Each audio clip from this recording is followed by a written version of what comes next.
over the surface of another surface is called friction.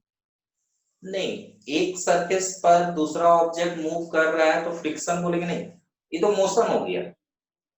मतलब move करेगा तो एक अपोजिशनल फोर्स एक्ट करता है कांटेक्ट सरफेस पे, और उसी अपोजिशनल फोर्स को क्या बोलते हैं? Friction. That is if two rough surfaces are in contact and there is relative motion between them. Relative motion का मतलब क्या? One surface may move over other. Relative motion का मतलब क्या बताए थे? एक के रेस्पेक्ट में दूसरे का अलग स्पीड होना चाहिए, ठीक है? तो हम लोग बोल सकते हैं if two rough surfaces are in contact and they have relative motion, then an oppositional tangential force acts on the contact surface which is known as friction, है ना? यही है। क्लियर है? डेफिनेशन आप समझ गए थे बहुत अच्छे से?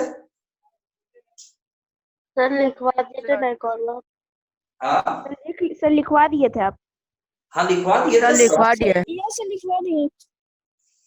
हाँ समझ गया था ना, हम ये नहीं पूछ रहे हैं, लिखवा देना अलग है, ठीक है? आप समझ गए? Yes sir.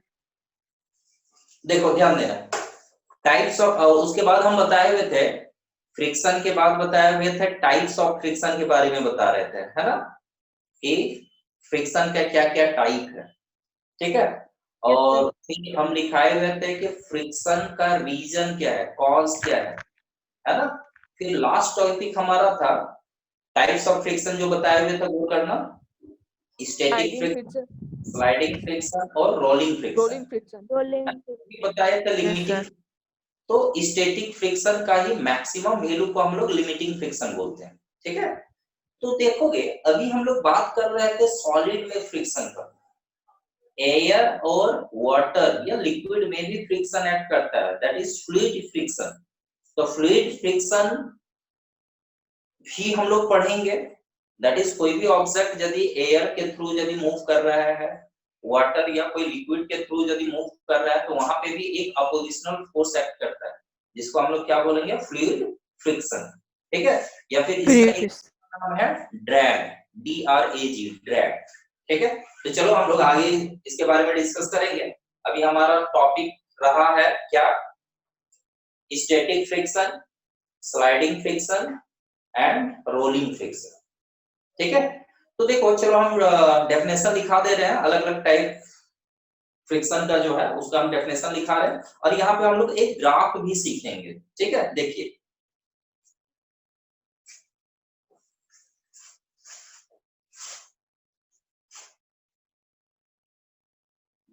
Define different types of friction, या हम ये लिख देते हैं define the following, define the following.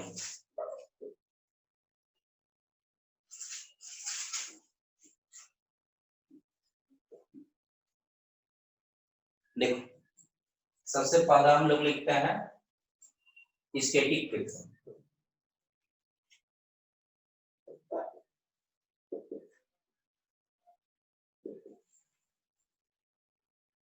ध्यान देना, स्टैटिक फ्रिक्शन और स्लाइडिंग फ्रिक्शन, रोलिंग फ्रिक्शन, सारा डेफिनेशन लिखा है। तो चलो फिर से एक बार हम रिपीट कर देते हैं। स्टैटिक फ्रिक्शन किसको बोलते हैं?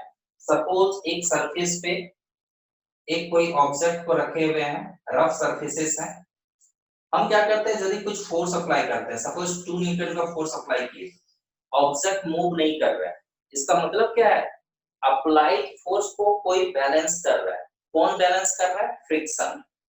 मतलब ऑब्जेक्ट अभी तक रुका हुआ है, ऑब्जेक्ट रुका हुआ है, किस कारण से? उधर से एक ऑपोजिशनल फोर्स लग रहा है, उस कारण से। मतलब जो फ्रिक्शन यहाँ पे एक्ट करके ऑब्जेक्ट को मूव होने नहीं दे रहा है, मतलब ऑब्जेक्ट को रोक के रख रहा है, तो यहाँ पे जो फ्रिक्शन एक्ट कर रहा है इसको हम लोग क्या बोलेंगे? Static friction. यदि हम लोग क्या करते हैं 2 न्यूटन के बजाय अब फोर्स हम बढ़ाते हैं 4 न्यूटन लगा रहे हैं, तो हम बोलेंगे अभी भी मूव नहीं किया, तो हम बोलेंगे स्टैटिक फ्रिक्शन अभी भी कितना लग रहा है 4 न्यूटन। सपोज हम यदि 4 न्यूटन से ज्यादा फोर्स लगाते हैं और देखते हैं कि ऑब्जेक्ट मूव करना स्टार्ट हो गया, ठीक है। तो अब जब ऑब्जेक्ट मूव करना स्टार्ट हो गया, ऑब्जेक्ट मूव करने लगा, है ना, मोशन या गेन कर लेता है, ऑब्जेक्ट मूव करना स्टार्ट हो गया, इसका मतलब क्या है, क्या कांटेक्ट सरफेस पे क्या अब फ्रिक्शन एक्ट कर रहा है कि नहीं, अपोजिट डायरेक्शन Yes, में, sir. अपोजिट डायरेक्शन में फ्रिक्शन एक्ट कर रहा है कि नहीं, अभी भी कर रहा है। तो ऑब्जेक्ट मूव कर रहा है, मूवमेंट है, मतलब एक सरफेस के ऊपर दूसरा सरफेस स्लाइड कर रहा है। तो इस ड्यूरेशन में, इस दौरान जो फ्रिक्शन एक्ट करता है इसको हम लोग क्या बोलते हैं, स्लाइडिंग फ्रिक्शन, है ना, Sliding friction. Sliding friction. क्योंकि स्लाइड कर रहा है एक सरफेस दूसरे सरफेस पर, उस समय जो फ्रिक्शन एक्ट कर रहा है उसको हम लोग बोलेंगे क्या, स्लाइडिंग फ्रिक्शन। Sliding friction. अब देखो स्लाइडिंग फ्रिक्शन। स्लाइडिंग, स्लाइड, ठीक है। देखोगे नेक्स्ट है रोलिंग फ्रिक्शन। सपोज ध्यान देना, कोई एक लॉग है, लकड़ी का लट्ठा है बड़ा सा, इस तरह से है, जमीन में पड़ा हुआ, इसको यदि हम स्लाइड कर रहे हैं, मतलब इसको हम पकड़ के होल्ड करके यदि खींच रहे हैं, तो इस तरह से आएगा, कुछ ज्यादा ताकत लगेगा। Yes, sir. लेकिन यदि हम इसको रोल करके चले, इसको यदि हम इस तरह से मूव कराए, रोल कराए, तो यहाँ पे क्या होगा, कम फोर्स से ही वो मूव कर जाएगा। मतलब क्या है, यहाँ पे हम लोग क्या देख रहे हैं, यदि ये रोल कर रहा है तो कम फोर्स अप्लाई कर रहे हैं तो भी ये मूव कर रहा है। यहाँ पे ये रीजन हो जाता है क्योंकि जब रोल ये करता है, रोल करने के दौरान क्या होता है, तभी फ्रिक्शन एक्ट कर रहा है, लेकिन काफी कम अमाउंट में फ्रिक्शन फोर्स एक्ट करता है, ठीक है। तो इसलिए रोलिंग फ्रिक्शन को बोला जाता है कि रोलिंग फ्रिक्शन जो है वो सबसे लीस्ट अमाउंट का फ्रिक्शन होता है, ठीक है। स्टैटिक सबसे ज्यादा, उससे कम स्लाइडिंग, Sliding. और Rolling. उससे कम कौन, Rolling. Rolling friction. ठीक है। क्योंकि जब रोल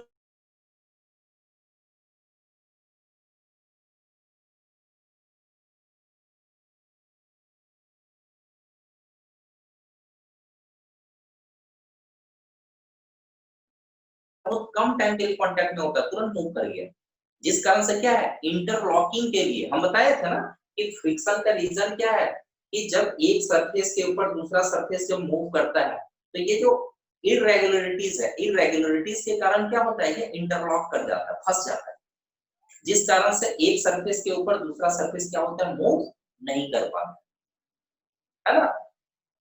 तो Yes, sir.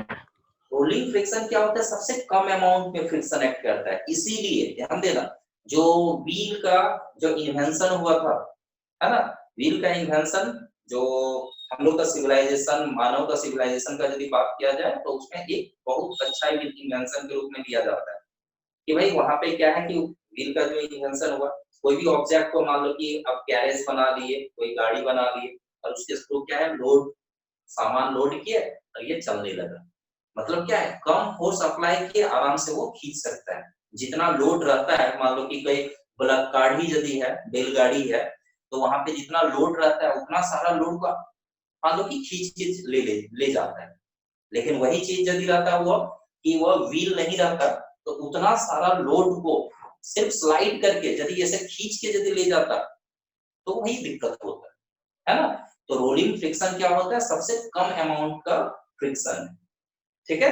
तो रोलिंग फ्रिक्शन का मतलब या डेफिनेशन क्या बोल सकते हैं कि जब कोई ऑब्जेक्ट जो है किसी सरफेस पर रोल करता है और उस समय भी फ्रिक्शन एक्ट करता है, और उस फ्रिक्शन को क्या बोलते हैं, रोलिंग फ्रिक्शन, Roller friction. ठीक है। Rolling friction. लिखते हैं, Yes, sir. Yes sir.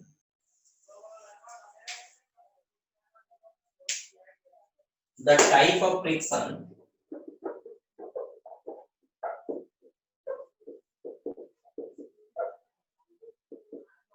which comes into play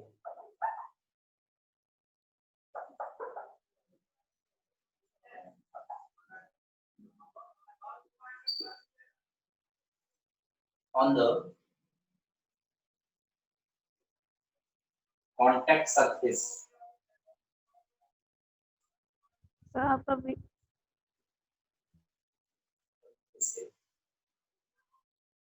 sir board clear नहीं है। क्लियर नहीं दिख रहा है? सर क्लियर है। सर आपका वीडियो पॉज हो जा रहा है बीच में। वर्टिकल यदि रखे हो अपने मोबाइल तो हॉरिजॉन्टल कर लो, आपका कंप्लीट फिगर आएगा, है ना? ठीक है। स्टैटिक फ्रिक्शन हम लोग लिख रहे थे। द टाइप ऑफ फ्रिक्शन मतलब किस तरह का फ्रिक्शन है, यह तब तक एक्ट करता है जब तक ऑब्जेक्ट क्या हो, रुका हो। ऑब्जेक्ट फोर्स अप्लाई कर रहे हैं और ऑब्जेक्ट मूव नहीं कर रहा है। किस कारण से मूव नहीं कर रहा है? क्योंकि वो अप्लाइड फोर्स को बैलेंस कर रहा है। कौन बैलेंस कर रहा है? अप्लाइड फोर्स जो है उसको बैलेंस कर रहा है कौन? फ्रिक्शन। ठीक है, तो हम लोग बोलेंगे यहाँ पे जो फ्रिक्शन एक्ट करता है इसी को हम लोग क्या बोलेंगे? Static friction. Static friction. The type of friction which comes into play on the contact surfaces until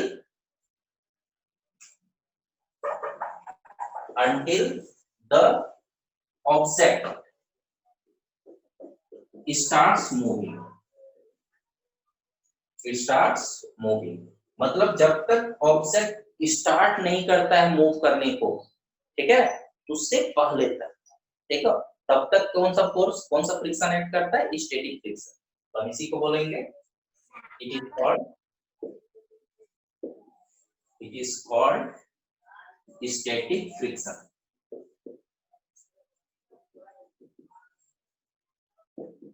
ठीक है, ये है।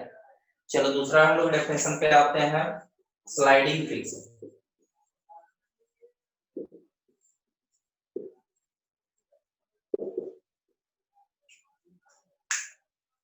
The types of friction, the type of friction which comes into play मतलब तब एक्ट करता है। Hello play hello and one surface moves का hello मतलब भी बोल सकते हो। सर आपकी आवाज नहीं आ रही। हेलो आ रहा है सर। आवाज नहीं आ रहा। One surface moves or slides over another. Sliding friction. It is called sliding friction. ठीक है, मीनिंग देख लो जो हम लिखाए हुए हैं, मीनिंग आपका क्लियर हो रहा है कि नहीं तो पूछ लोगे जहां पे मीनिंग आपको समझ में नहीं आ रहा है। The type of friction which comes into play when one surface moves over another. जब स्टार्ट कर जाता है ऑब्जेक्ट मूव करना, मतलब एक सरफेस दूसरे सरफेस पर जब मूव करता है उस समय जो कांटेक्ट सरफेसेस पे जो अपोजिशनल फोर्स लगता है उसी को हम लोग क्या बोलते हैं? फ्रिक्शन बोलते हैं, स्लाइडिंग फ्रिक्शन बोलते हैं। ठीक है, मतलब फ्रिक्शन का ही टाइप है। फ्रिक्शन मतलब अपोजिशनल फोर्स, लेकिन कब? जब स्लाइड करना स्टार्ट करता है तब। क्लियर है? Any doubt? No sir. Okay, no sir. बोलो। सर वो क्लियर नहीं है। बोर्ड क्लियर नहीं आ रहा है? रुको, मार्कर हम ड्रॉप डाल देते हैं, कुछ थोड़ा डार्क हो जाएगा। एक मिनट।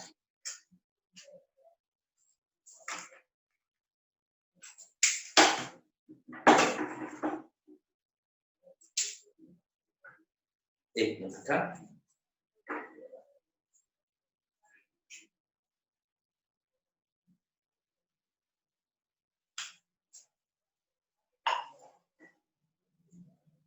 देखो, the next one is rolling friction. Rolling friction. Rolling friction किसको बोलेंगे? जब एक ऑब्जेक्ट किसी सरफेस पर रोल करता है, और उस समय जो फ्रिक्शन एक्ट करता है उसी को बोलेंगे रोलिंग फ्रिक्शन, है ना? तो बोलेंगे Yes, sir. Type of Yes, sir. the type of friction which comes into play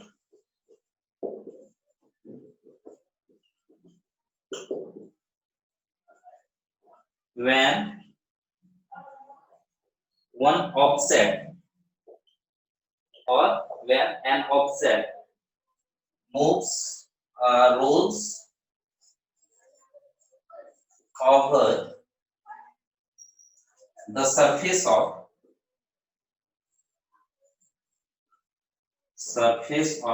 another. It is called rolling friction. It is called rolling friction.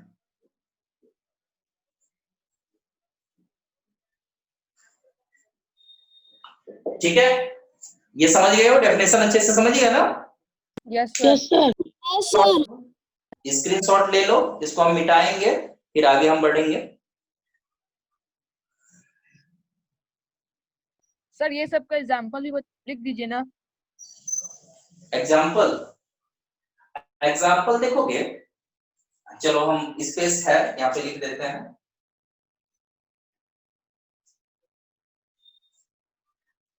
A box is pushed or pulled on the floor. ध्यान देना, sliding friction में क्या लिखा है, यदि आप एक box को पुल कर रहे हो फ्लोर पे, ठीक है, खींच रहे हो और ये स्टार्ट हो गया मूव करना, तो वहां पे जो फ्रिक्शन लग रहा है उसको क्या बोलेंगे? Sliding friction. तो Sliding friction. on the floor and it starts moving and it starts moving, ये क्या होता है? मूव करना स्टार्ट हो जाता है, ठीक है। Yes, sir. फर्स्ट का एग्जांपल लिख लो, सेम एग्जांपल लिखो। A box is pulled on the floor or on the surface of the earth and still it is in rest, मतलब हम इसको पुल कर रहे हैं, खींच रहे हैं, लेकिन अभी भी क्या है, ये रेस्ट में है, मतलब ये मूव नहीं किया। क्यों नहीं मूव सर किया? क्या लिखना है सर? इसका एग्जांपल यहाँ पे सेम लिखना है। A box is pulled on the floor and the box doesn't move because of static friction acting on the surfaces. क्या दोनों सरफेस के बीच में क्या एक्ट कर रहा है? स्टैटिक फ्रिक्शन, ठीक है। चलो यहाँ पे भी लिख देते हैं एग्जांपल। लिख लिए सर। लिख लिए, चलो ठीक है। देखो Yes, sir. रोलिंग फ्रिक्शन में फिर आप लिख सकते हो व्हेन अ टायर और when a wheel rolls on the road. Road में क्या करता है कि वह यदि रोल कर रहा है, रोलिंग कर रहा है, और उस समय जो फ्रिक्शन एक्ट करता है टायर और रोड के बीच, तो वहां पे जो फ्रिक्शन एक्ट कर रहा है उसको हम लोग क्या बोलेंगे? रोलिंग फ्रिक्शन, ठीक है। तो ऐसे कोई भी एग्जांपल आप पुट कर सकते हो, ठीक है। देखो आगे। Yes, sir. सर रुकिए सर। हाँ, स्क्रीनशॉट नहीं लिया मेरा? रुकिए सर। क्या कर रहे हो? नो सर, सर ले लीजिए। नहीं लिए सर। हो गया सर। ठीक है। यस सर, आ गया। नहीं लिए तो ये मिटा दिए ना, लिख लो, ठीक है। सर वो लिख लिए सर। ठीक है, चलो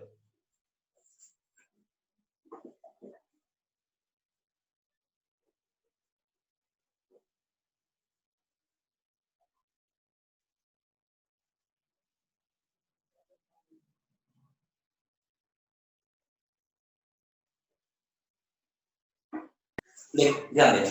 नेक्स्ट इज लिमिटिंग फ्रिक्शन का भी डेफिनेशन लिखा दे रहा है, यदि दे दे आपका कहीं पे तो शॉर्ट हम लिखते हैं limiting friction.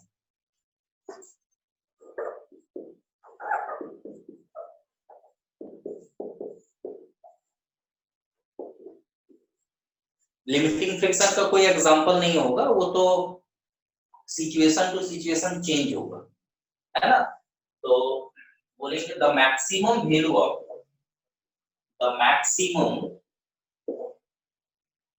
Of static friction is called limiting friction।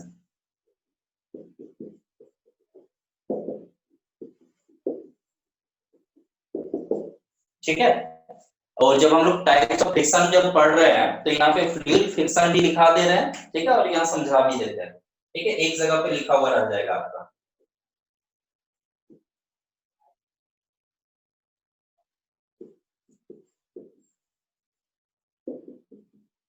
Sir ये कौन फ्रिक्शन है? फ्लूइड फ्रिक्शन, फ्लूइड किसको बोलते हैं? कोई भी गैसेस होगा, एयर होगा या फिर लिक्विड होगा, है ना, तो फ्लूइड फ्रिक्शन। सर फ्लूइड का स्पेलिंग बोल दीजिए।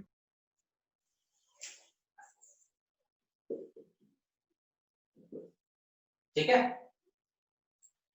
Fluid friction. देखो, when an object moves through air,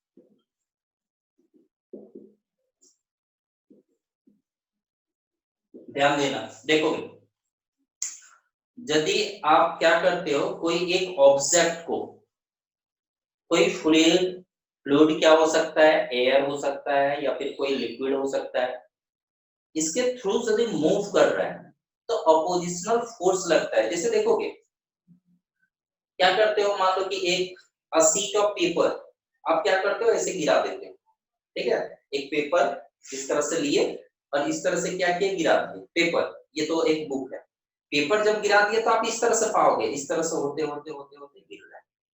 मतलब क्या है, पेपर पर एक फोर्स लग रहा है, ग्रेविटेशनल फोर्स नीचे की ओर, ये तो सीधे नीचे चल जाना चाहिए, लेकिन इस पर क्या हो रहा है, एक अपोजिशनल फोर्स लग रहा है ऊपर की ओर, मतलब इसके मोशन है नीचे की ओर, लेकिन मोशन को अपोज कर रहा है, एक फोर्स लग रहा है जो मोशन को अपोज कर रहा है, दैट इज मोशन है डाउनवर्ड, और इस पर एक अपोजिशनल फोर्स लग रहा है, दैट इज अपवर्ड, एक फोर्स लग रहा है, और वो फोर्स कौन अप्लाई कर रहा है, एयर।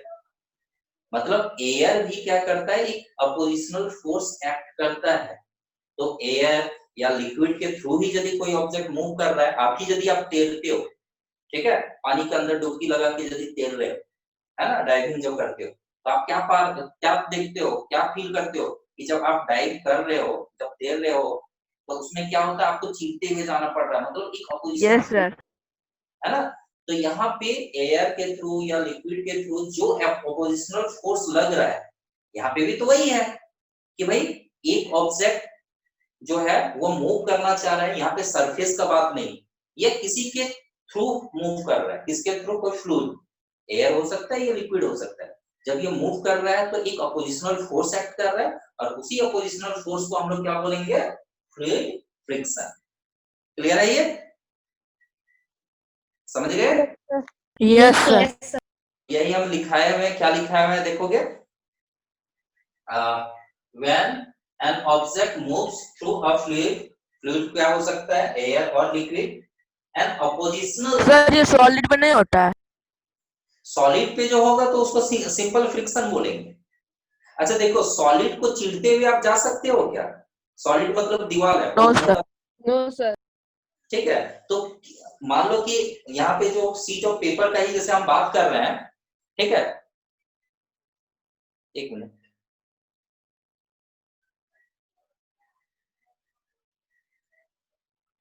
हम शीट ऑफ पेपर का ही जैसे बात की है, तो यह किसके थ्रू मूव कर रहा है? एयर के थ्रू, मतलब उससे बिल्कुल होके जा रहा है, ठीक है। तो सॉलिड के थ्रू हम लोग मूव नहीं कर सकते हैं, लेकिन सॉलिड में जो फ्रिक्शन एक्ट कर रहा है वहां पे हम लोग सरफेस का बात करते हैं कि एक कांटेक्ट, एक रफ सरफेसेस है, दूसरा रफ सरफेसेस है, और दोनों रफ सरफेसेस में जो कांटेक्ट सरफेस है, कांटेक्ट है, वहां पे जो फ्रिक्शन एक्ट करता है उसी को हम लोग क्या बोलते हैं? Simple fluid friction, friction. है ना।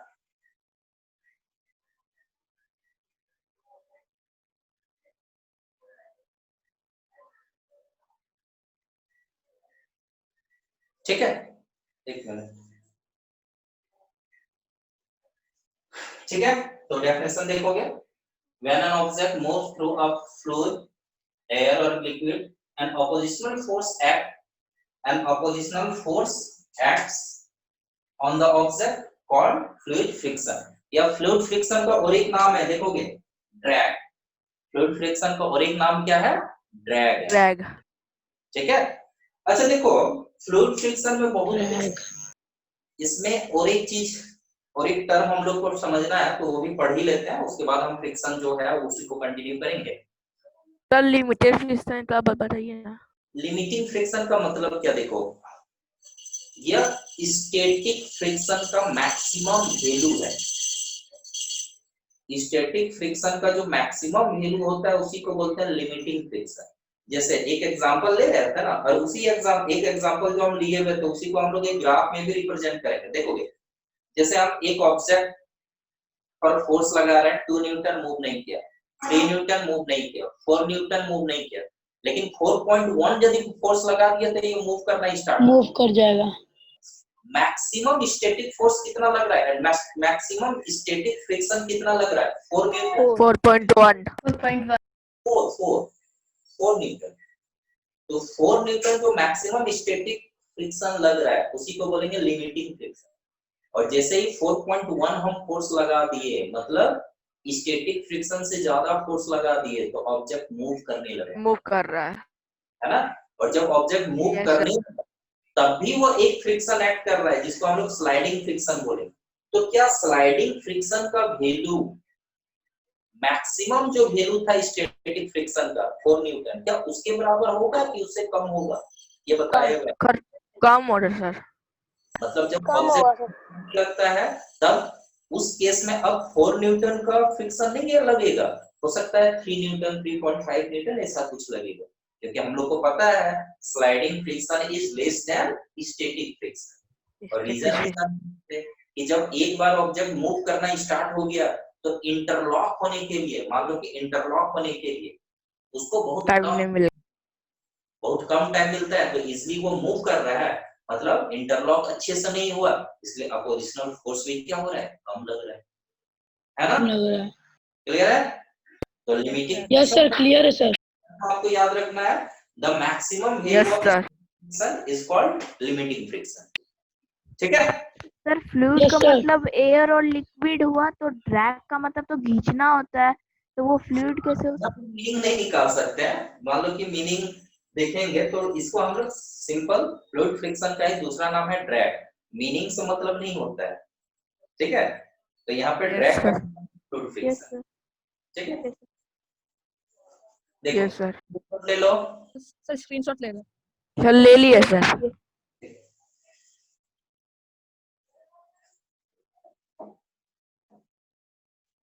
Yes sir.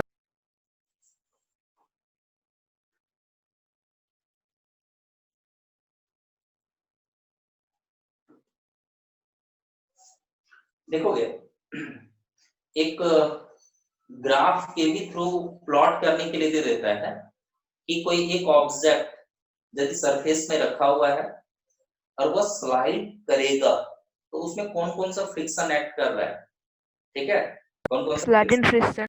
उसको आप ग्राफिकली रिप्रेजेंट करो। ठीक है, तो देखो यहाँ पे हम लोग क्या करेंगे, देखो क्वेश्चन है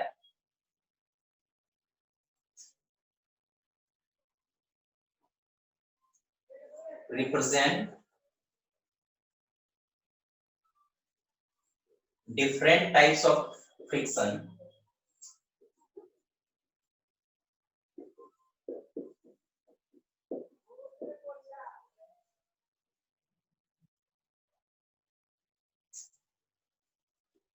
with the help of a graph।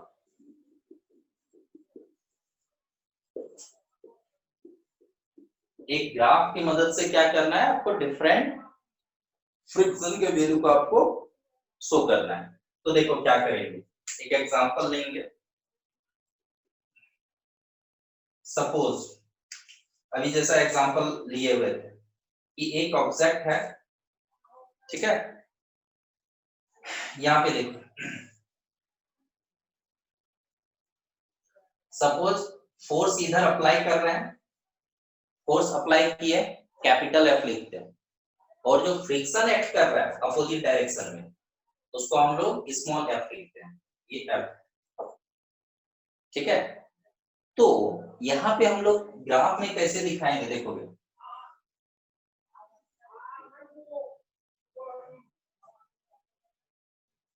यहाँ पे फ्रिक्शन है, F for friction and capital F for applied force. चलो हम लिख भी देते हैं लैंग्वेज, अप्लाइड फोर्स। और ये क्या है, एफ फॉर फ्रिक्शन, ये भी न्यूटन में है, और फ्रिक्शन ये भी फोर्स है, ये न्यूटन में। ठीक है, तो एफ क्या रिप्रेजेंट कर दोनों फ्रिक्शन नहीं है। कैपिटल एफ अप्लाइड फोर्स है, ऑब्जेक्ट पर जितना फोर्स आप अप्लाई कर रहे हो। स्मॉल एफ फ्रिक्शन है, आप Yes, फोर्स कर रहे हो इस डायरेक्शन में, और फ्रिक्शन लग रहा है इसके अपोजिट डायरेक्शन में, है ना। तो एफ किसके लिए रिप्रेजेंटेशन है, अप्लाइड फोर्स के लिए, और स्मॉल एफ जो है वो फ्रिक्शन के लिए। ध्यान देना, एक टेबल हम बना दे रहे हैं। सपोज अप्लाइड फोर्स और फ्रिक्शन, हम क्या देख रहे हैं, यदि हम 2 न्यूटन का फोर्स लगाए, या चलो 1 से स्टार्ट करते हैं, 0 न्यूटन का फोर्स लगाए, 0 फ्रिक्शन, मतलब हम ऑब्जेक्ट पर अभी कोई फोर्स नहीं लगाए, तो क्या फ्रिक्शन एक्ट करेगा, नहीं। 1 न्यूटन का फोर्स लगाया है तो फ्रिक्शन भी 1 न्यूटन, 2 न्यूटन का लगाया तो 2 न्यूटन, 3 न्यूटन लगाया 3 न्यूटन, 4 न्यूटन लगाया 4 न्यूटन। ठीक है, लेकिन फोर्स से जहां ज्यादा हम लगा देते हैं, 5 न्यूटन का यदि हम लगा देंगे, तो हम पाते हैं कि भाई यदि ऑब्जेक्ट मूव करना स्टार्ट कर गया, ऑब्जेक्ट जब मूव करना स्टार्ट कर गया तो अभी भी उस पर फ्रिक्शन एक्ट करेगा, लेकिन मैक्सिमम जो वैल्यू था फ्रिक्शन का 4 न्यूटन उतना नहीं करेगा, उससे थोड़ा कम करेगा, हो सकता है 3.9 ऐसा। ठीक है, अब इसको देखो कैसे रिप्रेजेंट करेंगे ग्राफ में, देखोगे जैसे हो सकता है ग्राफ कॉपी में इस तरह से रिप्रेजेंट करते होंगे, एक्स एक्सिस वाई एक्सिस इस तरह का प्लॉट किए होंगे ना। Yes sir, yes sir. ध्यान से करेंगे, जैसे हम बोलेंगे अप्लाइड फोर्स है 1 Newton, 2 Newton, 3 Newton, 4 Newton, 5 Newton, और इधर हम जैसे दिखा रहे हैं 1 2 3 4 5, है ना। अब देखो ध्यान देना, 0 पे 0 मतलब ये पॉइंट होगा। ठीक है, ओवरऑल कैसा बनेगा जानते हो, आपको सिर्फ ऐसे ही याद रखना कि इस तरह से बनेगा। ठीक है, और ये हो जाएगा ग्राफ, ये बनेगा। आपको इतना रीडिंग देने का जरूरत नहीं है, हम एग्जांपल डिटेल में समझा रहे हैं, इसलिए हम यहाँ पे एक एक रीडिंग देंगे, लेकिन आपको जब पूछेगा तो सिर्फ आपको ये बनाना है, बस आप ये याद रखना कि एफ है, कैपिटल एफ है, इस तरह से बनाना, इस तरह से कर देना बस। और क्या क्या कैसे रिप्रेजेंट किया जा रहा है वो हम समझा रहे हैं। ठीक है, तो चलो हम डिटेल में ही जा रहे हैं, और डिटेल में जैसे हम बता रहे हैं, देखोगे यहाँ पे क्या कि जब 0 न्यूटन जब हम फोर्स लगाए अप्लाइड फोर्स, तो फ्रिक्शन लगा है 0 न्यूटन। ठीक है, तो 0 न्यूटन पे 0, 1 लगा है तो 1 लगा, 1 पे 1, चलो यहाँ पे 2 पे 2, ये है जिस तरह से आप दिखाते हो ऐसे, है ना, 3 पे 3, 4 पे 4, लेकिन 5 न्यूटन फोर्स लगा दिए, 6 न्यूटन फोर्स लगा दिए, फोर्स और बढ़ा रहे हैं, अप्लाइड फोर्स को और बढ़ा रहे हैं, लेकिन अप्लाइड फोर्स कितना भी बढ़ा दें, फ्रिक्शन का वैल्यू नहीं बढ़ेगा। फ्रिक्शन का वैल्यू कब बढ़ता है? स्टैटिक फ्रिक्शन में ही बढ़ता है। उसके बाद मैक्सिमम वैल्यू हो जाने के बाद थोड़ा कम हो जाता है।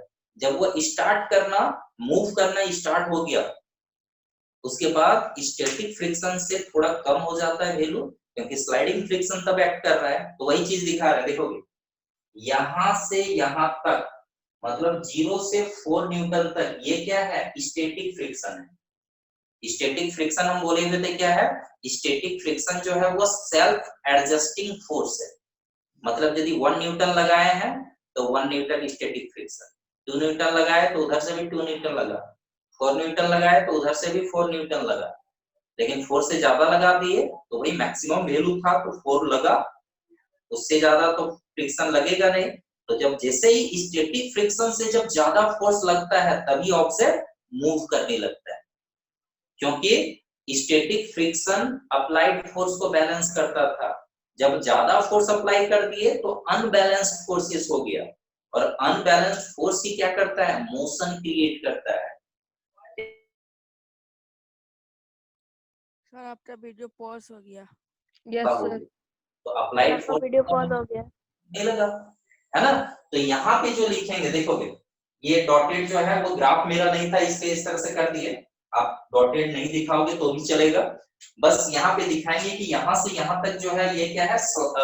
स्टैटिक फ्रिक्शन है ना। जैसे जैसे अप्लाइड फोर्स बढ़ रहा है फ्रिक्शन भी बढ़ रहा है, तो ये है स्टैटिक फ्रिक्शन। Static friction. और स्टैटिक फ्रिक्शन का जो मैक्सिमम वैल्यू देख रहे हैं 4 न्यूटन, उसको हम लोग क्या बोलेंगे? Limiting friction. ठीक है, तो इसको टिप को सबसे मैक्सिमम वैल्यू को हम लोग क्या बोलेंगे? Limiting friction. Limiting friction. Limiting friction. और उसके बाद लिमिटिंग फ्रिक्शन के बाद फ्रिक्शन का वैल्यू कम हो गया और ऑब्जेक्ट मूव कर रहा है। जब 4 न्यूटन से ज्यादा फोर्स लगा है तो ऑब्जेक्ट मूव कर रहा है। अभी क्या है? जो फ्रिक्शन लग रहा है वो 4 न्यूटन से कम लग रहा है। देखो वैल्यू क्या है? 4 न्यूटन से कम है, 3.8 3.7 ऐसा। तो यहाँ पे जो फ्रिक्शन लग रहा है इसको हम बोलेंगे स्लाइडिंग फ्रिक्शन। Slide friction. ठीक है, ये है रिप्रेजेंटेशन डिफरेंट फ्रिक्शन का। यहाँ पे रोलिंग फ्रिक्शन नहीं शो किया गया है, क्योंकि एक सरफेस के ऊपर दूसरा ऑब्जेक्ट जो है वो स्लाइड कर रहा है, ये रोल नहीं कर रहा है ना। तो यहाँ पे रोलिंग फ्रिक्शन मेंशन नहीं। ठीक है, क्लियर है? ये देख लो अच्छे से, समझ गए हो? Yes sir. Yes sir. Screenshot ले लो, बस ये ग्राफ बनाने की जरूरत है यदि ऐसा क्वेश्चन आता है।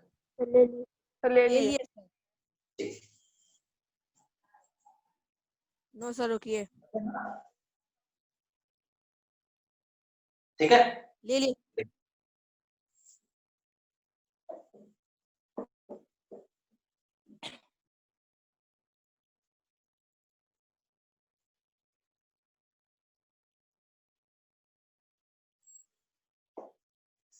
देखोगे अब हम कुछ क्वेश्चंस, ये 2 क्वेश्चन डिस्कस कर रहे हैं, उसका आंसर आपको खुद लिखना है। ठीक है, और नहीं लिख पाओगे तो उसका नोट्स असाइनमेंट हम जो ऐप है श्रीवास्तव क्लासेस का उसमें डाल देंगे, वो डाल ही देंगे, लेकिन आप पहले प्रैक्टिस करना। The question is what are the advantages of friction. The second one is what are disadvantages of friction. ठीक है, फ्रिक्शन का क्या एडवांटेजेस है? चलो पहले हम लोग एडवांटेजेस के बारे में पढ़ते हैं। क्वेश्चन फिर रिपीट करिए ना। You have to, we are going to discuss advantages and disadvantages of friction.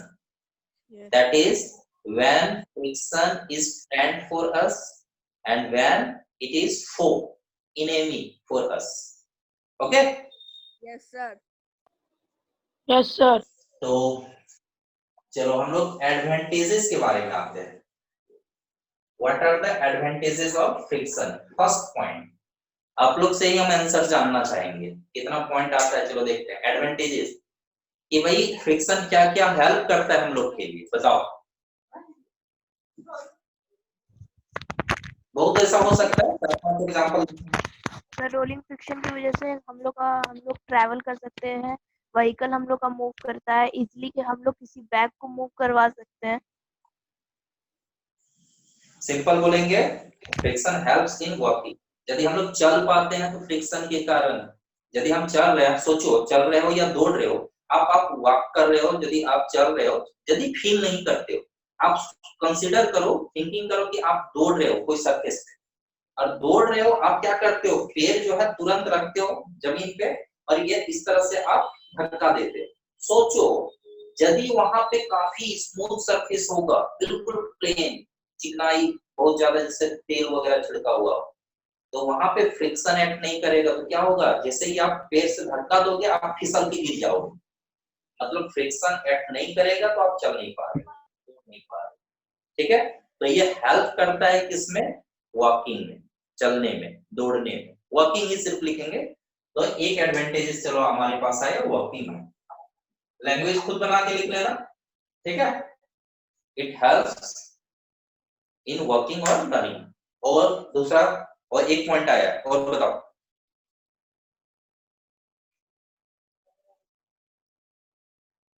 due to friction we can write on paper with the help of pencil or pen.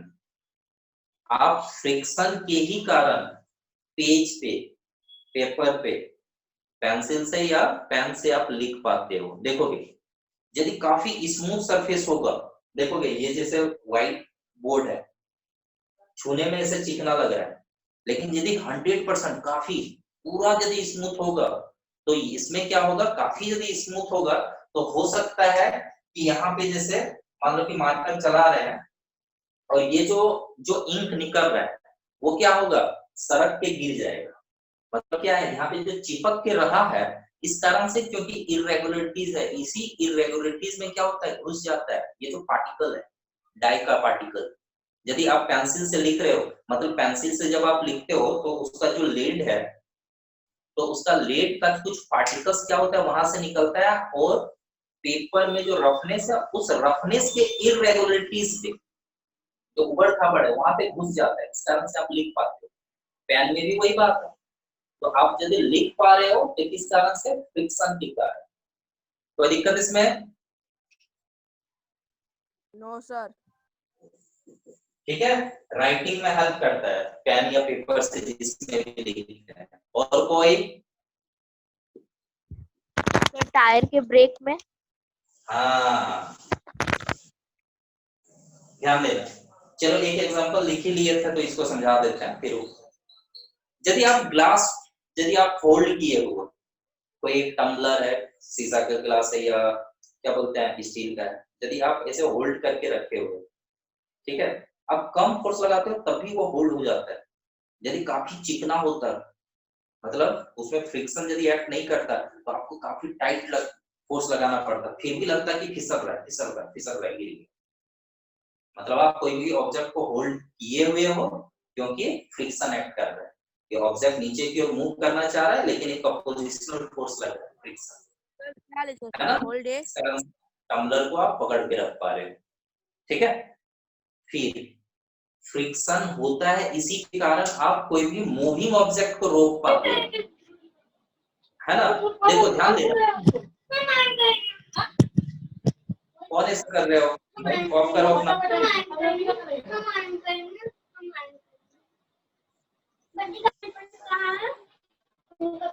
Ji, mic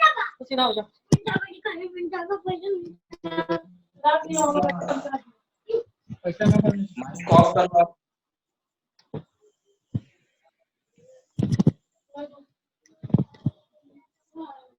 देखो हम क्या बात कर रहे थे? Breaks apply करना। देखोगे यदि काफी स्मूथ सरफेस रहता है, आप इमेजिन करो कि टाइल्ड फ्लोर है और उसमें भी चिकनाई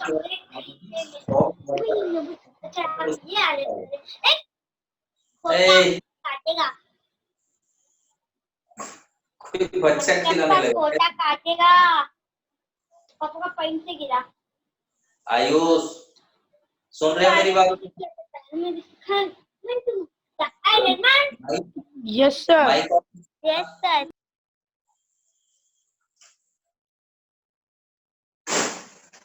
देखो ध्यान देना,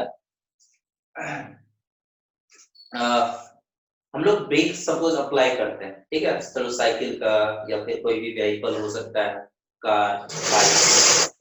तो इमेजिन करो कि आप साइकिलिंग करते हुए आ रहे हो, टाइल फ्लोर है, टाइल बिछा हुआ और काफी स्मूथ है, वहां पे क्या है कि मतलब सॉफ्टी वाटर, ठीक है, साबुन वाला पानी उसमें छिड़का हुआ है। आप ब्रेक लगाते हो, जैसे ही ब्रेक लगाते हो वहां नहीं रुकता है, फिसल के काफी आगे तक बढ़ जाता है। Yes sir. ठीक है, क्यों बढ़ जा रहा है? क्योंकि वहां पे फ्रिक्शन एक्ट नहीं कर रहा है। मतलब सरफेस, मान लो कि जमीन पे हम चल रहे हैं, रोड पे चला रहे हैं साइकिल को, गाड़ी को, तो वहां पे ब्रेक जैसे ही लगाते हैं वो रुक जाता है। क्यों? टायर बढ़ रहा है आगे की ओर, ध्यान देना, जो व्हील है वो आगे की ओर बढ़ना चाह रहा है, मूव कर रहा है आगे की ओर, लेकिन अपोजिट डायरेक्शन में जो फोर्स लग रहा है, फ्रिक्शन, ब्रेक जैसे ही लगाते हैं तो फ्रिक्शन ही क्या करता है, उसको ब्लॉक करता है या रोकता है, स्टॉप कर देता है ना? तो कोई भी मूविंग ऑब्जेक्ट को रोकने के लिए, स्टॉप करने के लिए या इसका स्पीड को कम करने के लिए रिस्पांसिबल कौन है? फ्रिक्शन। ठीक है, फ्रिक्शन। यहाँ बोलेंगे कि भाई कोई भी व्हीकल में हम लोग क्या कर सकते हैं, स्पीड को कम करने के लिए या फिर रोकने के लिए, स्टॉप एंड ऑब्जेक्ट, ऑब्जेक्ट और व्हीकल। ठीक है, ये हो गया। और बताओ और क्या हो सकता है example? Sir lighting a match. हाँ, सर ध्यान वो देना, क्लियर नहीं है सर। कोई मैच स्टिक है, छोड़ो ना, वो ये आपको खुद लिखना है, ये कौन सा आपको स्क्रीनशॉट भी लेने की जरूरत नहीं, खुद से सोचोगे। ध्यान देना, क्यों हम 4 पॉइंट लिखे हैं, यही सारा सब थोड़े है, आप बहुत सारा पॉइंट लिख सकते हो। ठीक है, आपको खुद सोचना है, हम जो 4 पॉइंट लिखे हैं इसके अलावा आप 2-4 पॉइंट और ऐड करोगे, सोचोगे, थिंकिंग करोगे, है ना? कॉपी पेस्ट नहीं करना है ये क्वेश्चन आपको खुद से थिंक करके लिखना है। ठीक है, हम डिस्कस कर रहे हैं। हाँ, अभी जैसे एक आप लोग से जवाब आया क्या, मैच स्टिक या मैच स्टिक यदि बर्न करता है, मान लो कि आप क्या करते हो, मैच बॉक्स है, उसमें आप देखते हो कि साइड में जो बारूद वगैरह रहता है, जिससे आप उसको क्या करते हो कि रब करते हो, तो क्या होता है, फ्रिक्शन के ही कारण उसमें क्या होता है, आग लगता है। यदि फ्रिक्शन एक्ट नहीं करेगा, अपोजिट डायरेक्शन में फोर्स नहीं लगेगा, फिसल जाएगा और वहां पे आग लगने वाला नहीं है ना, ये आग नहीं पकड़ेगा। ठीक है, इनिशिएट नहीं होगा। ठीक है, तो यहाँ पे भी हम लोग बोलेंगे कि ये हेल्प करता है, फ्रिक्शन क्या करता है, हेल्प करता है। ठीक है, टायर मान लो कि रोड में चल पा रहा है, ठीक है, तो किस कारण से, फ्रिक्शन के कारण।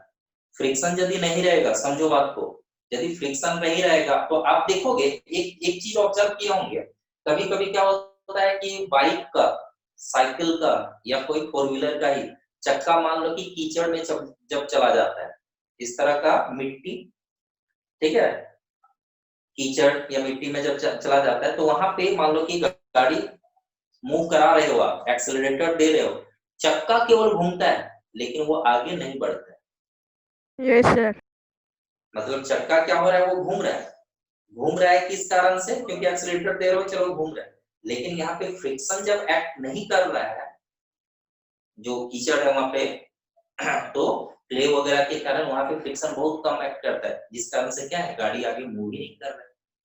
तो यहाँ पे व्हील जो मूव करता है रोड पे या कोई सरफेस पे, तो वहां पे भी रेस्पॉन्सिबल फैक्टर कौन है, फ्रिक्शन, है ना? तो इस तरह से बहुत सारे चीजों में क्या है, फ्रिक्शन हेल्पफुल है, या एडवांटेजेस के रूप में या फ्रेंड के रूप में हमारे लिए हेल्पफुल। ठीक है, लिख लोगे इस तरह का खुद से?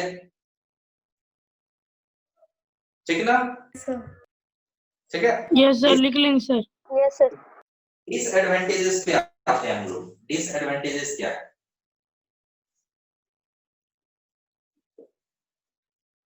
डिसएडवांटेजेस बोलो। देखो डिसएडवांटेजेस वेस्टेज ऑफ एनर्जी। हाँ, वेस्टेज ऑफ एनर्जी। चलो वेस्टेज ऑफ एनर्जी क्यों है समझते हैं। देखोगे फ्रिक्शन कब एक्ट करता है? दो रफ सरफेसेस के बीच, ठीक है। Yes sir. मशीन पार्ट्स वगैरह जो होता है वहां पे जो मूविंग पार्ट है, तो मूविंग पार्ट में क्या होता है, वो फ्रिक्शन के कारण क्या होता है, हीट प्रोड्यूस होता है। हीट प्रोड्यूस हो रहा है मतलब एक एनर्जी जो है हीट एनर्जी में कन्वर्ट होके वो वेस्ट हो जाता है। वेस्टेज ऑफ एनर्जी ये है। दूसरा ये भी बोल सकते हो हीट जो प्रोड्यूस हुआ है ये तो एक वेस्टेज ऑफ एनर्जी है। दूसरा ये है बहुत ज्यादा यदि हीट प्रोड्यूस होता है तो कहीं पे क्या होता है, आग पकड़ लेता है, इट कैचेस फायर, ठीक है, फ्रिक्शन के ही कारण, ठीक है। आप इवन पढ़ोगे 8th क्लास में ही सोलर सिस्टम में, स्टार्स एंड सोलर सिस्टम में एयर फ्रिक्शन, समझो अभी हम लोग डिस्कस किए फ्लूइड फ्रिक्शन का। एयर फ्रिक्शन के कारण क्या होता है, जो मीटियोर और मीटेरॉइड्स है, मतलब जो हेवनली बॉडी है बहुत दूर, वो क्या होता है अर्थ के ग्रेविटेशनल फील्ड में जब आ जाता है, एटमॉस्फेयर पे इंटर किया, और एटमॉस्फेयर में जब इंटर करता है तो इतना स्पीड से वो आ रहा होता है कि एयर फ्रिक्शन जो एक्ट कर रहा है, एयर के कांटेक्ट में आया जब मूव कर रहा है तो एयर फ्रिक्शन के कारण उसमें इतना ज्यादा हीट प्रोड्यूस होता है कि उसमें आग पकड़ लेता है। इसी को हम लोग बोलते हैं शूटिंग स्टार, टूटता तारा। ऐसा कोई तारा से टूट के नहीं आता है वो, ठीक है। तो ये है मीटियोर है, लेकिन वो यदि बहुत बड़ा पार्ट हो तभी जमीन तक आता है, नहीं तो इतना हीट प्रोड्यूस होता है कि वो क्या होता है, मेल्ट कर जाता है, ठीक है, मेल्ट करके उधर ही पूरा गायब हो जाता है, भाप बन के उड़ जाता है। और बहुत बड़ा पार्ट होता है तो जमीन में आके गिरता है, तो इसको हम लोग बोलते हैं मीटियोराइड। तो आप खुद देखो कि एयर फ्रिक्शन, यहाँ पे तो दो चीजें आप यहाँ से समझ कि एयर फ्रिक्शन जो हम लोग डिस्कस किए, एयर फ्रिक्शन एक्ट कर रहा है, उसी के कारण क्या हो रहा है, हेवनली बॉडी में क्या हो रहा है, आग पकड़ ले रहा है, हीट प्रोड्यूस हो रहा है। दूसरा यहाँ पे ये भी आप जान रहे हो कि कोई भी मूविंग ऑब्जेक्ट है लगा रहा है मतलब हीट प्रोड्यूस हो रहा है। आप खुद देख सकते हो, आप दोनों हैंड को आप क्या करते हैं, यदि रब करते हो वन अगेंस्ट अनदर, यदि आप रब करते हो तो हीट प्रोड्यूस होता है। जैसे आप छूओगे या कार में टच करोगे तो आप पाओगे कि हीट प्रोड्यूस हो रहा है ना। तो कोई भी मशीन यदि है तो उसमें जो मूविंग पार्ट है, तो मूविंग पार्ट के कारण क्या है, रफ सरफेसेस है, तो मोशन में है, तो मोशन के कारण क्या हो रहा है, हीट प्रोड्यूस हो रहा है। तो ये एक तरह से वेस्टेज ऑफ एनर्जी है। दूसरा क्या है, कुछ मशीन पार्ट्स में मान लो कि वैसा भी सब्सटेंस हो सकता है, मान लो कि क्लॉथ है या फिर कुछ स्पंज वगैरह है, वहां पे आग पकड़ ले तो ज्यादा डैमेज करेगा। तो ये है वेस्टेज ऑफ एनर्जी, ठीक है, हीट एनर्जी का वेस्टेज। और दूसरा क्या बोले कि कैच फायर कैच कर दो। और क्या बोल सकते हो इसमें, और क्या क्या डिसएडवांटेजेस है? स्लाइड हो रहा है, ठीक है। पार्ट्स। हाँ बोलो बोलो, नहीं सुने, जस्ट रिपीट। स्लाइड। लाइट नहीं, लाइट नहीं, देखो और यस क्या सर। है, फ्रिक्शन के ही कारण क्या होता है कि टायर जो है, टायर वियर आउट कर जाता है। वियर आउट करना मतलब क्या, वो रगड़ाता है। Due to friction the tyres of vehicles wear out और गेट वियर आउट, ठीक है। तो व्हीकल का जो टायर है वो रगड़ा जाता है, मतलब बार बार आप चेंज करते हो, किस कारण से, फ्रिक्शन के कारण, ठीक है। तो फ्रिक्शन यदि नहीं रहता तो एक ही टायर बहुत दिन तक चलता है, लेकिन प्रॉब्लम है यदि फ्रिक्शन नहीं रहता तो चलता भी नहीं, टायर चलता भी नहीं। तो एक तो एडवांटेज है, चलने में मदद कर रहा है, रोल करने में या मूवमेंट में मदद कर रहा है, लेकिन दूसरा चीज क्या है, फ्रिक्शन के ही कारण क्या है, टायर रगड़ा रहा है, ठीक है। बिल्कुल उसी तरह से जैसे आपका चप्पल स्लीपर है या शूज है, तो यदि आपका सोल यदि रगड़ा रहा है, ठीक है, it gets worn out due to friction. ये यदि रगड़ा रहा है, पतला हो जा रहा है, तो किस कारण से पतला हो रहा है, फ्रिक्शन के कारण, ठीक है। तो ये एक डिसएडवांटेजेस है। और टायर जिस तरह से रगड़ा रहा है, टायर को चेंज करते हो, उसी तरह से मशीन पार्ट्स भी, मशीन पार्ट्स जो मूविंग पार्ट्स है, वो रफ सरफेसेस जब है तो जब वहां पे रगड़ा रहा है तो रगड़ाने से क्या होगा, मशीन पार्ट्स पतला हो जाएगा, वो स्मूथ हो जाएगा। ठीक है, इस कारण से क्या होगा, मशीन पार्ट्स को भी क्या होगा, बार बार चेंज करना पड़ता है एक ड्यूरेशन के बाद। तुरंत तो नहीं हो सकता है, कोई 6 महीने के बाद, साल भर के बाद ऐसा चेंज करना पड़ रहा है। तो ये सब क्या है, डिसएडवांटेजेस। क्या क्या बोले, हीट प्रोड्यूस हो रहा है, वेस्टेज ऑफ एनर्जी आग पकड़ सकता है, दूसरा टायर वगैरह चेंज करना पड़ रहा है बार बार, तीसरा मशीन पार्ट्स को चेंज करना पड़ता है, सर फ्रिक्शन, टायर ब्लास्ट भी होता है। है ना। तो ये सब डिसएडवांटेजेस आपको लिखना है, लिख लोगे आप। सर टायर ब्लास्ट भी Yes, होता sir. है। हाँ बोलो, चलो पॉइंट हम लिख टायर लेते हैं। ब्लास्ट भी होता है। आप खुद इसमें क्या करोगे, पॉइंट्स अच्छे से बनाओगे, लैंग्वेज बना के लिखना। पहला क्या बोले, हीट एनर्जी लिख देते हैं, आप खुद से यहाँ से सेंटेंस बना दो। हीट एनर्जी जो प्रोड्यूस होता है वेस्टेज है, और आग भी पकड़ सकता है कुछ कुछ जगहों पे। दूसरा क्या क्या है, टायर्स वर्न आउट और damage the parts. Machine parts. Wasted energy. हाँ इसी में लिख लेना, ऐड कर लेना, ये 2 पॉइंट बनेगा। मशीन पार्ट्स भी जो होता है वो क्या होता है, वो वर्न आउट होता है, रगड़ाता है। ठीक है, तो ये डिसएडवांटेजेस है फ्रिक्शन का। अच्छा देखो, फ्रिक्शन को यदि हमको रिड्यूस करना है, फ्रिक्शन को यदि हम रिड्यूस करना चाहते हैं, क्या क्या कर सकते हैं। फ्रिक्शन तो फोर्स कम लगा रहा हाँ सीधे हम लोग जानेंगे कि फ्रिक्शन किस कारण से एक्ट करता था, क्योंकि उबड़ खाबड़ था, 2 सरफेसेस में इस तरह का इरेगुलरिटीज था एक, और ये दूसरा सरफेस है, मान लो इरेगुलरिटीज है। यही इरेगुलरिटीज के कारण क्या है, इंटरलॉक हो रहा है। तो यदि हम लोग क्या करते हैं, इस इरेगुलरिटीज को यदि हम फील कर दें तो क्या होगा, स्मूथनेस आ जाएगा इसमें कुछ, और यदि स्मूथनेस आ जाएगा तो क्या होगा, आराम से ये मूव करेगा, मतलब फ्रिक्शन कम हो है। जाएगा, यस सर। है ना। तो फ्रिक्शन को कम करने के फ्रिक्शन लिए तो पॉइंट। तो ये जो इरेगुलरिटीज है, पॉलिशिंग। कुछ लुब्रिकेंट्स देखे, लुब्रिकेंट्स जैसे मशीन पार्ट्स में हम लोग क्या करते हैं, मोबिल डालते हैं, जैसे बाइक है तो उसमें मोबिल डालते हैं, तो जब वो मूव करता है यस सर। तो मोबिल क्या करता है, इसी तरह से इरेगुलरिटीज वाले पार्ट में चला जाता है, जिस तरह से फ्रिक्शन को कम करता है। मतलब मशीन पार्ट्स रगड़ाता है लेकिन बहुत कम रगड़ाता है, लंबा टाइम तक, है ना। तो ये हो गया। लुब्रिकेंट्स में क्या क्या यूज कर सकते हैं, जैसे लिक्विड लुब्रिकेंट में आपका हो गया क्या, ग्रीस हो गया, है ना, ऑयल हो गया, लुब्रिकेटिंग ऑयल जैसे मोबिल हम लोग बोलते हैं वो हो गया। और भी कुछ लुब्रिकेटिंग ऑयल्स आता है, जैसे सिलाई मशीन वगैरह में देखते होंगे कि मार्केट में कुछ आता है, वो ऑयल ही एक तरह का है। तो ये कुछ लुब्रिकेंट्स यूज करते हैं जिसको क्या करता है, फ्रिक्शन को कम करता है। ठीक है, इसके साथ साथ सॉलिड लुब्रिकेंट्स का भी यूज करते हैं कुछ पर्टिकुलर जगह पे, जैसे कैरम बोर्ड पे। आप कैरम बोर्ड खेलते हो, आप स्ट्राइकर या फिर जो जो भी कॉइन्स रहता है उसको जैसे ही आप मारते हो, आप स्ट्राइकर ही मारे और कॉइन सब मारो, उतना ज्यादा छलक नहीं है, तो आप क्या करते हो भाई, स्मूथनेस, मतलब आप बोलते हो कि रफ हो गया, रगड़ा गया, कैरम बोर्ड पाउडर डालते हैं। पाउडर डालते हो, तो पाउडर टेल्कम डाल पाउडर। क्या होता है, ये जो इरेगुलरिटीज है, मतलब उबड़ खाबड़ जो बन गया है कैरम बोर्ड में, वो जो पाउडर है, टेल्कम पाउडर है, वहां पे वही इरेगुलरिटी में जाके वो घुस जाता है, जिससे क्या होता है, वो पूरी तरह से प्लान हो जाता है, और इस तरह से आराम से छलकता है। जब आप स्ट्राइकर मारते हो तो बहुत अच्छा से वो मूव करता है, अच्छा लगता है। Yes sir. ये है। दो फिर आप पिलर। ध्यान देना, एक system ball and bearing system, ठीक है। बॉल एंड बियरिंग सिस्टम क्या है, देखोगे आप स्पिनर देखते होंगे, स्कूल के बच्चे तो हम देखते हैं कि ले आते हैं, सेंटर में भी ले आते यस हैं। सर। तो बॉल एंड बियरिंग सिस्टम इस तरह से होता है, एक इस तरह से एक व्हील जैसा है ना, एक अंदर व्हील जैसा, और यहाँ पे बॉल होता है इस तरह से।